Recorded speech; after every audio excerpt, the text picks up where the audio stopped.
What's on, ladies and gentlemen? My name's Ross, I like games, and today we've got a few new cards from Keyforge coming out in Worlds Collide that we've not had a chat about yet, and we need to fix that. Shout out to the lovely Brad Minnig over on Facebook and of amazingspidertank.blogspot.com for providing these images. Let's look at some Untamed, shall we? We have got one discard to look at the end, but we're going to start off having a look at Untamed, and we're going to start off having a look at Unnatural Selection. It's a good a place to start as any, right? It is an action card, and like so many good action cards, it gives you an amber bonus. And when you play it, you choose 3 friendly creatures and 3 enemy creatures, and destroy each other creature. Also, totally rabid badgers. That's kind of fun. Unnatural Selection is a weird one. It basically gets you to protect 3 creatures on each side and destroy everything else. So what you really want to do is just leave your opponent with bad creatures. So something like Bad Penny, for instance, who's just a 1-power creature, quite easily destroyed by something else, leave it down there. Something like a Dusk Pixie, whereby, I mean, look, it's great when you play it because you get the double amber, but after that it's kind of rubbish, so you leave it down there. And yeah, the creatures you leave there can reap, but if you can leave your opponent with 1-power creatures, all you need to do is drop something like a Throwing Stars a little bit later, and you'll be absolutely fine. You can get rid of the creatures which are worrying you here. This also, it kind of works as an almost pseudo board wipe. Not entirely, but not a million miles away. Something like Unlocked Gateway has to be played as the last thing you do and gets rid of every creature. Something like a Gateway to Disc gives you 3 chains. This doesn't wipe the board per se, but it gets you pretty gosh darn close. If your opponent's got 7 or 8 creatures on the board, you can clear them. Or at least you can clear, 4 or 5 of them. But the other thing you can do is potentially, unless you're using something like Proclamation 346E, leave your opponent with 1 creature from each of their 3 houses. There are some cards like Proclamation 346E where you really want all houses represented. Okay, fine. But outside of that, because then it leaves them whereby no matter which house they pick, there's only 1 creature with which they can reap or 1 creature to fight, etc., etc. That's going to be incredibly useful. You do have to destroy your own creatures here, but basically there's 2 things about this. Number 1, use it when you don't care. Use it when you've only got 1, 2, or 3 creatures out, or 0. And then you destroy all but 3 of your creatures, but you've only got 3 creatures, you're fine. Or use it when you've got something like a Dust Imp down. When it's destroyed, you get a couple of amber. Use it when you got something like a Brend the Fanatic down. When it's destroyed, you steal 3 amber. There are certain creatures that you basically play in the hope of getting them destroyed. This is wonderful for destroying them. How about that Ghosthawk?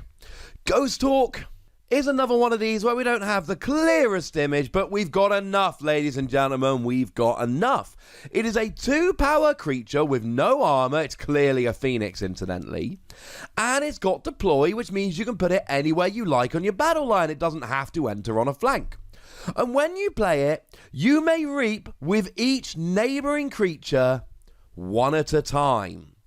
Now that, ladies and gentlemen, is extremely fun. You get double reaping. Now, it does not say ready and reap. So what you cannot do here is put it down next to exhausted creatures and reap with them. What you really want to do is, on an Untamed turn, put this down next to a couple creatures from your other houses and then reap with them instead. And what you really want to do here is use this with creatures that have really good reaping abilities. One exception to this: Xanthix Harvester. You see, Xanthix Harvester, when you reap you gain an amber, yay! But it cannot be used while it has a non-Mars neighbour. So don't use that one. But something like Foozle. If an enemy creature has been destroyed this turn, you gain an extra amber. So put it down next to Foozle, reap with Foozle, go ahead and gain yourself an extra amber. Or one of my personal favourites, Uxlix the Zookeeper. When you reap, you put an enemy creature into your archives. If it leaves your archives, it's put into its owner's hand instead. Not so good if you're trying to build up your own archive. But if all you're doing is just stashing your opponent's creatures in the archive, this is wonderful. And remember, you might have played Uxlix the Zookeeper on your previous Mars turn, but you couldn't use it because it came into play exhausted. And then on your very next turn, you go Untamed, play a Ghosthawk, boom. Now you get to reap with it. At the worst, this just gives you a couple extra reaping. At its best, this gets you 2 extra reaps and lets you use 2 really good skills. If you've got Ghosthawk in your deck, please be careful to set up your battle line in a way to make the most of this. Try and get 2 non-untamed creatures with good reaping abilities next to each other, and you can absolutely clean up with this. Of course, if you don't have 2 non-untamed creatures next to each other, this is not going to be everything you dreamed of, and a little bit more. And finally, in terms of Untamed, we've got Moor Wolf. More than your average wolf. It is a 2-power creature with no armor, but it does have skirmish, and that is awesome because it means if you start a fight, you will not take any damage in return, like my boy Snufflegator. And it has an extra little skill here. When you play, you ready each other wolf creature. Now, like me, many of you probably immediately thought Panpacker and Panpacker, given, of course, that they look very much like this. Yeah, they ain't wolves. They are beasts. Now, I have a lovely master spreadsheet for Age of Ascension with all the information about every single card. And I can search very quickly for information like the traits. There are no wolves in Age of Ascension, and I don't believe there are any in Call of the Archons, though please correct me if I'm mistaken. And even if there are, they might not be in this set. So this really is going to depend on what other wolves we get. Readying creatures is great, because you get to reap, or fight, or do whatever it is you do. I mean, let's say, for argument's sake, you've got 4 more wolves in a deck, and they look like common cards, so that's going to be doable. First one you play goes into Exhausted. Okay. But then the second one lets you use the first. The third lets you use the first 2, and the fourth lets you use the other 3. So if you can play 4 of these in a turn, you actually get to use 6 of them. That's pretty awesome. And we don't know what other wolves there are going to be. There might be other wolves, and if there are, then you're going to be able to take even better advantage of this. I see this very much like I see Plague Rat, and it really does strike me as the Worlds Collide version of Plague Rat. Because Plague Rat is the only rat creature we have, and when you play it, each non-rat creature is dealt 1 damage for each rat creature in play.